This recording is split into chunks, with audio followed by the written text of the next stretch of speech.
Hello, everyone. Thank you so much for joining us for another weekly wrap-up. My name is Jeremy Kronemeyer. I'm Operations Manager for Wickham Financial Group. I have Graham Wickham here, President and CEO of Wickham Financial and Insurance Services. Graham, what happened in the markets last week?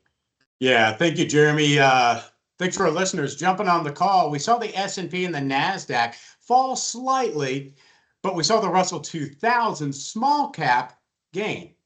Healthcare sector, that dropped about 4% over concerns about the pharmaceutical tariffs that could be proposed out there and what effects they might have on their growth, their earnings.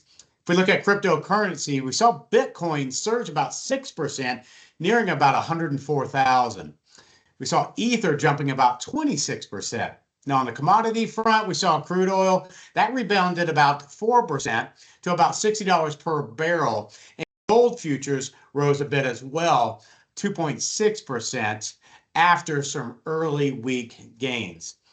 Now, if we look at the bonds and interest rates, so if we look at U.S. Treasury yields, we saw pretty good demand for the 10-year bond, bit weaker for the 30-year bond. Now, the Fed did keep interest rates steady. They noted some solid economic growth that we're having, but some rising concerns about potential rising inflation and increasing unemployment, probably based off these tariffs and what effect they may have on the economy, so on and so forth.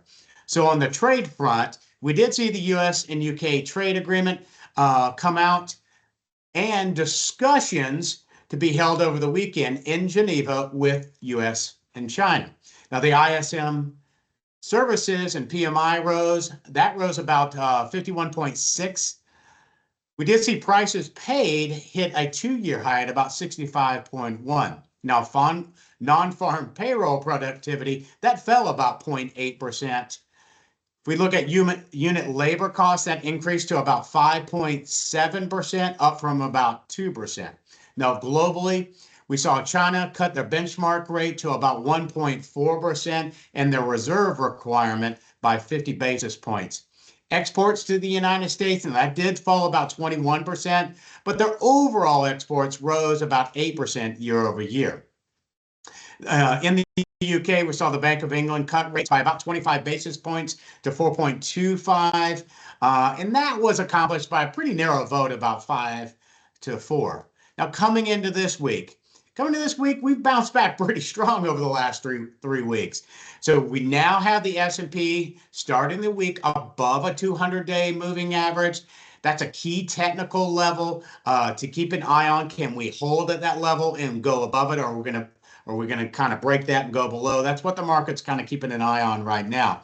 And where's the risk appetite?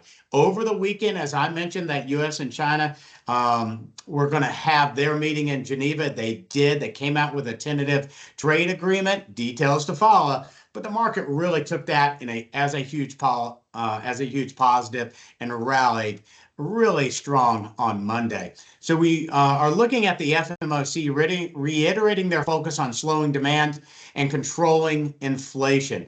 Fed Chairman Powell will emphasize no preemptive rate cuts.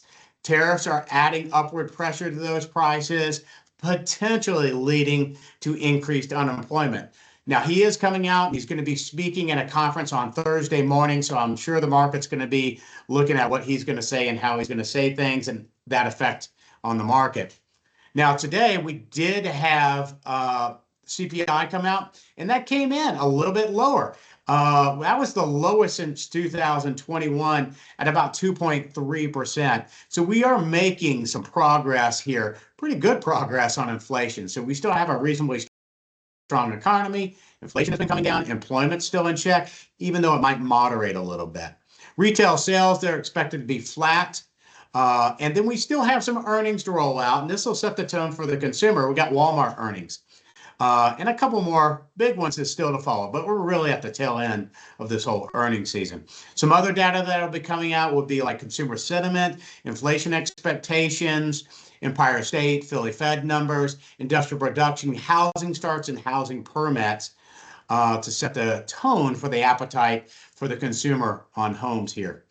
Internationally, we'll be keeping an eye on that India-Pakistan tensions. Hopefully that's not escalating, hopefully moderating.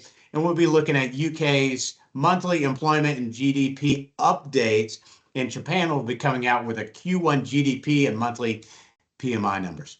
Jeremy? Gotcha, well, Graham, we appreciate it. I had a question for you. You had mentioned that over the weekend there was a tentative agreement with China and U.S. in the trade. What does that signal for our clients and for the markets in general? Yeah, no, I'm glad you asked the question. It's certainly not at all clear, but it's a huge policy, a huge positive. It takes a lot of pressure on or where are we progressing in these talks, right? I think they lowered the total tariff down to around 30%. I think there's 20 on some management of some drug areas, and I think it's still about 10%. So I think that's still a lot less than the market was even thinking it might be. So I think that's a huge positive. Doesn't mean we're out of the woods. There's still a lot of countries and nations that we still have to have agreements with, and the details still have to be ironed out. But I think that's a huge positive that the consumer, the markets are breathing a sigh of relief off of at this point. Gotcha. Well, Graham, we always appreciate the information and expertise. And thank you to our listeners that check in with us every single week. And we look forward to seeing you guys next week. Take care.